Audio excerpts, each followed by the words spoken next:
Christian Pedersen, Tommy Morris, Aaron Bergen. welcome back to another week of the San Diego Prep Insider High School Basketball Podcast. We've got Chibuzo Ogbo dropping 40. No clear-cut favorite in a couple of divisions. League races are starting to make sense. Okay. Yes, exactly. Eastern League. So we got a lot to get to. Game balls first. Do you want to just jump into the divisions, the leagues? Straight. Okay, let's do it. no, Because we'll shout out enough players. Maybe I kind of wanted to talk about the top 10 because I think Okay. there's been All right. some changes. All right, I say hit us with the top 10 that you got, my man. Okay, so I think you guys are very familiar with the fact that Mission Bay has had some injuries, some other issues going on, and they've lost a couple of really important games, so they've dropped significantly. This was the top 10 I had going into this week. Saints at number 1, kind of putting a stranglehold on things. Foothills moving back up to number 2 after a really good win against Orange Lutheran at the what is that? The Nike Extravaganza at Modern Day High School. Torrey Pines at 3rd. I had Country Day at 4th. Obviously, dropped a game to Foothills Christian. Mission Bay at 5th. They're going to drop a little bit more after getting hammered at home by Saints.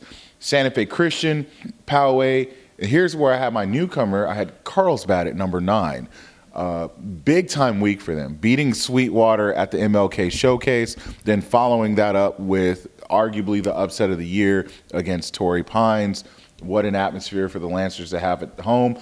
And I know a few voters dropped RBV out of the top 10 in favor of Cathedral Catholic, and I totally could see the justification for that after beating Mission Bay at home, but I kept RBV in my top 10 for this week. 21-3, actually 22-3 after beating El Camino last night. I think there's a lot to say about the consistency they've had this year. Yeah, certainly you start to split a very controversial hair there between strength of schedule, big name, quality wins versus overall body of work with RBV versus Cathedral Catholic in that 10 spot. Tommy, you've looked at the math and kind of relied a lot on that this season because it has been very difficult to figure out based off of just the look test, right, who is number 1. So agree or disagree? How do you see any major changes between his top 10 and what you have right now in the top 10? No, I'd have to agree with pretty much all of it. Cathedrals have coming off a win against La Jolla too. They look really good in that too. So they deserve to be somewhere in that conversation as well. Yeah, I think it's going to be really exciting. We mentioned this on the radio show, too. A lot of parity in basketball. I think probably more parity in this sport than in any sport we've seen in probably the last 3 years, as far as through all the divisions. And Foothills jumping up, big win against Country Day. Yesterday, that's probably going to give them the Coastal Championship. That was basically a league championship game there. So it'll be interesting to see how everything shakes out with the final few games. One more week left with the playoff seeding. Yeah, my big 3 teams that we didn't really address here were San Marcos, Francis Parker, and Montgomery. Yeah. Those are 3 teams that are also on that bubble watch. If you, I love using that term. Come March Madness type bracket time. San Marcos has a huge game tonight. I mean, they play Carlsbad, and that really could set the Knights up for a showdown against Torrey Pines to potentially claim a share of the Avo West title. I mean, that's a big deal for them. Montgomery has a chance to avenge their earlier loss to Modern Day Catholic, but they got to go on the road tonight and get that done. So, we'll see what happens in those couple of games. Well, yeah, Montgomery's a team that really needs this because their strength of schedule rating is probably the lowest of any of these teams that we're talking about. So they need to play good teams to get that bumped up. So I say we jump down. Aaron, you had specifically asked to talk about some of the lower divisions because you're here for the San Diego Academy story. Yeah. You're 100% here for the San Diego Academy story. Let's talk about Division 4 first. This one is, I think, really interesting for me because I'm a very big proponent of the lower divisions so far in the new ranking system have worked out perfectly because every year you have some sort of history and there's actual fluid dynamic, new champions. It's not the same crop. You're allowing for some movement up and down. Now, the top end of the bracket, we can all have our own opinions on it. I don't need to talk about that right now, but it's very rare that you see a team go D5 championship, D4 championship. somewhat flawless, kind of favorite for the championship, then up to deep. Yeah, we don't see that many teams do it. And that's what Southwest San Diego is in position to do right now. They have that number 1 seed. They have a decent strength of schedule compared to the rest of the field. They have an 18-6 overall record. Behind them, Mount Carmel, Mission Vista, O'Farrell. Then Pack Ridge, Imperial, El Cap, High Tech San Diego. That rounds out the top 8. Now, 16 teams will make this bracket, so you can look. We'll have the links up for you guys to check all of them. Yeah. But it's fair to say that in something like this where Southwest is looking as dominant as it is, we don't need to go past the top 8 seeds. So I'll say one team outside of the top 8 that I would watch out for would be Victory Christian Academy. Larry Oldham III, just too strong of a scorer. Jalen Wilson, and then Christian Ubochi, the sophomore, 6'9". He's a game changer when he's on the floor. So I had a chance to watch them in a game against San Diego Academy on Saturday, I believe it was, and he fouled out with 5 minutes left in the third quarter with them leading by 9. They ended up losing the game by 2. So when he's on the floor, I think they can beat just about anybody short of Mount Carmel and Southwest San Diego. I think they could give El Cap a run for their money if that's the 7-10 matchup. And if I'm Mount Carmel, I would worry about that because you have a rim protector, a guy who can really change things, and you have 2 guys who can really score the basketball. But outside of that, yeah, the top 8 is where we're going to be looking. Mount Carmel's interesting to me. The reason I say that is because that strength of schedule is infinitely better than just about any team in that division. Obviously, they get some points because they play in a tougher league than most of these schools, with the exception of Southwest San Diego. But I look at their defense and I look at what they've been able to do in terms of lowering the scores.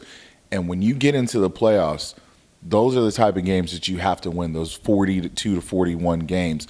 And they've been winning those pretty much all year. They're the only team I think that's really equipped to give Southwest a run for their money. I was going to say Mount Carmel as well. It's kind of like I hate to use a baseball analogy in a basketball podcast, but it's like they're swinging the bat on deck with the donut, and they're taking the donut off when it gets to the playoffs. Generally, you see teams. No, that's an awesome analogy, and that's what it is. I mean, they're playing a lot of teams that are in higher divisions, and they're going to step into the Division 4 play, and they're going to be very, very, very well prepared. They're going to be seeing teams that are below the skill level that they're used to. So I think you got to watch out for them. Just to provide some clarity on this, Max Preps uses a strength of schedule rating that goes positive and negative with anywhere when you get sort of 15 and above, it's a pretty tough schedule. Anytime you get between 0 and negative anything, you're probably playing a pretty favorable schedule. Yeah. So Southwest San Diego, they have a 0.8 strength of schedule. Then you jump up to Mount Carmel with a 6.5. So that's how big the disparity is that these guys are addressing right now. Mission Vista, the only other team in this bracket with a positive one at 1.1. Mission Vista, from what I have seen this year, live by the 3, die by the 3. We had them on the radio show. You can go check out the link to that. They don't seem to shy away from that, though. So you can say something about, hey, man, if a team's going to be a shooter, going to shoot, you like them in a one matchup setup. Division 4 is kind of one of those Jims and Joes divisions where if you've got one alpha male, you can get a lot done. Last year we saw it with San Diego having Thomas Marcus being able to make it to win that division. Mission Vista has a very interesting kid, 2020, Aiden Twyman, 6'5" kid, plays point forward for them. He creates a lot of the mismatches which lead to those open threes. The one thing with them is they don't have him all the time. He has a lot of other obligations.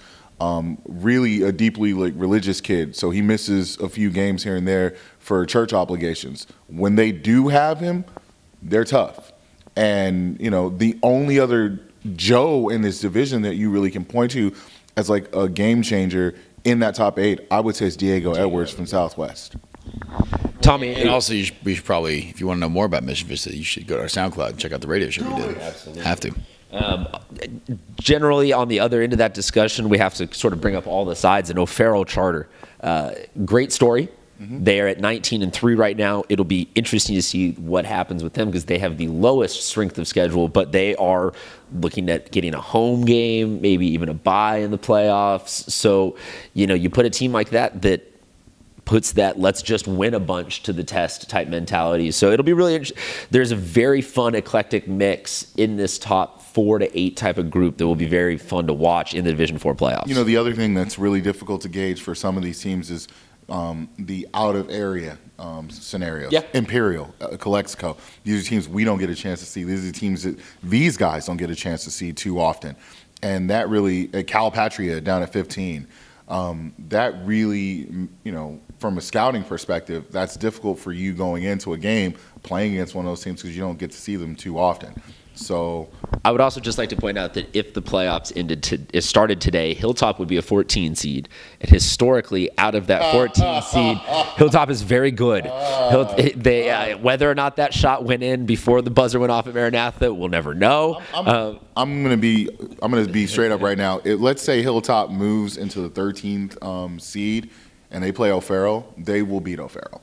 O'Farrell, I'll give Stephen Winters a lot of credit. Because they already did this season. Exactly. They've beaten him this season. I think they hammered them this season.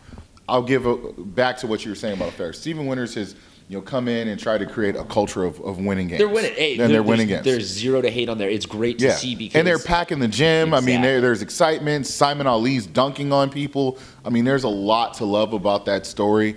But when you look at that strength of schedule, that's tough. Tommy, just on our way out of D4, pick a team 10 and below that just out of a hat you think could be the sleeper. I was gonna steal your pick and do Hilltop just because they're the only other team with a positive strength of schedule. Hear that, Hilltop? We're all on board. We're here for the Hilltop story this year. Speaking of here for it, we're here for the San Diego Academy story. They are 19-2, the number 1 seed in Division 5. By a pretty sizable margin. Second place is High Tech North County with a 10-5 record. Then Southern California Yeshiva and Del Lago Academy round out the top 4. Going into 5 through 8, we got San Pasqual, Holtville, Claremont, and Liberty Charter. Now, this is a division where every year somebody new is winning it, just kind of by the way that this is all set up. Yeah. So when you get out of it. Yeah, when you get moved out. So right now, it is clear path paved. San Diego Academy, they're, putting up historic numbers for their school standards. They're putting up huge win totals. They're going to be cruising into the playoffs. Is there basically my question right now is San Diego Academy or the field? Like that's where how it breaks down. So Tommy, looking at this, where do you break down on this? Do they have what it takes to seal the deal in that storybook ending, or do you still take the field at this point? I take the field, and more specifically San Pasqual. It's kind of going back to what I was saying earlier, just a much tougher schedule than everyone else has to play. And when you're used to playing really tough teams, the brakes kind of get eased off a little bit as far as the opponent. You get a lot of confidence, first of all, and things that weren't working in the regular season just start working magically in the playoffs. So I would be very, very careful for San Pasqual in this division. I agree. I had a chance to watch San Pasqual against Orange Glen, which is a Division I opponent. They lost by 19. They were down 16-0 to start the game and found a way to climb back in it. We're down 5 at halftime. I mean, it was actually a fairly decent, watchable game. And they've got size. They've got, at the Division 5 level, when you've got a bunch of seniors that have, been through wars, especially, in the Valley League, I mean, that prepares you. But I will give San Diego Academy a lot of credit. While the strength of schedule will not show it, I mean, they've had a couple of really big wins this week. Beating Kearney, which is a Division I opponent, is a big feather in the cap for a Division 5 school. Beating Victory Christian Academy, which had not lost a league game since 2014. 2014. Last time they lost a league game, do you know who they lost to? Foothills Christian. Wow. Sunset League. That's crazy. So for them to get that win, I mean, is a very important psychological victory for them. And you also got to remember, San Diego Academy has been in that game before. They were in the championship game last year. Mm-hmm. They got steamrolled by, a Southwest team. Yeah, a Southwest team that we didn't know how good they were until they obliterated the field and almost made a run to the Division 5 finals last year in state. I mean, that was an impressive run, but San Diego Academy was right there. So if they can get past the speed bump that is San Pasqual, which of course we've had this discussion before. Is it fair that a school that has 1,700 kids or so is in Division 5? We can debate that. I mean, obviously, given their history over the past few years, that this is the competition level that they've played. But I'm tepidly going to say San Diego Academy can eke out a win, but it's, I don't have a very high confidence level. Fair enough. I do just think it's always interesting how at both ends of the spectrum we can have tons of debate about strength of schedule and who should and should not be here. And there's just always, you got one more team in there? Well, actually, we don't really talk about a lot of these teams. Yeah. So I just wanted to give people a rundown. Southern California Yeshiva is another very interesting story. Yeah. I mean, Coach Ray Mills, really good guy. I mean, he's Coach Ray, Coach Marty Ellis, and Maurice Holmes' father are like the best. They're the best of best friends I've ever seen. I mean, they're like pretty much thick as thieves. So I've had a chance to talk to Ray a lot of games, and he's done a lot of things with that program in terms of speeding up the tempo, pressing, and that type of basketball. If in a division where there's not a ton of great ball handlers, that type of ball pressure can turn teams over and get some wins. So they're kind of a dark horse. Liberty Charter just beat Mar Vista, and they beat O'Farrell a couple of games ago.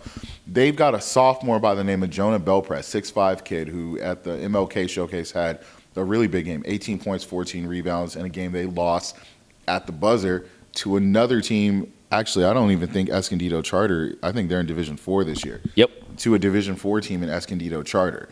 Mar Vista will also be Mar Vista. We're back in D4. Wait, no. I was just showing you that Escondido Charter is the 13 seed in D4. Okay, so they're a 13 seed in D4. That's good. That's good. So the Mar Vista will be an interesting opponent because they actually are 10-12 right now, and I think they're in third place in that. Fourth place in that league down in the South Bay League. Obviously, they're not going to get, they get hammered against San Ysidro, Sweetwater, and Southwest, but they're beating everyone else in that league, and that says something about what they're able to do. And then Claremont. Claremont's a team that came into the City League with a winning record for the first time in a very long time. They play a very unorthodox style of basketball that really causes teams trouble the first few minutes, but once you kind of figure it out, you're able to go on a run. But they've had a pretty good season for Claremont standards, and obviously, again, they're a bigger school in a smaller division, big fish, small pond. So there are some teams there, but San Diego Academy, Kevin Early and Coach Kenneth Early, his son Kevin Early, and then they've got another kid, Isaac Soley, who was a very entertaining player. I'd never seen him play before. 6'1", 275 pounds. Some team is missing their nose tackle. That's all I got to say. Like he's kind of got that like dancing hippo type of game to him, where he's just like nimble-footed, lefty, kind of throws you off, and he plays with a passion that is very infectious on that team. So, I mean, I know a lot of people here are probably like, why is full-time talking about Division 5? If we don't do it, who will? That's why it's called full-time. Unparalleled high school prep coverage, whatever you want to call it. We might not label ourselves the best in our bio, but decide for yourselves. You look, Dollars. Dude. Best Instagram story in San Diego on the Daily. Best radio host in San Diego. And, I will take that. Any closing notes, Tommy, on high school basketball? Best multimedia journalist in San Diego. Deal. All right, man. We'll see you guys next week. When last week of the season, we'll kind of give out some final shout outs before we dive into the playoff. And my goodness, it is here. It's time to find out who's number one in some of these divisions. It's going to be very exciting. We'll talk to you soon, sports fans. Can't wait. Bart Scott voice.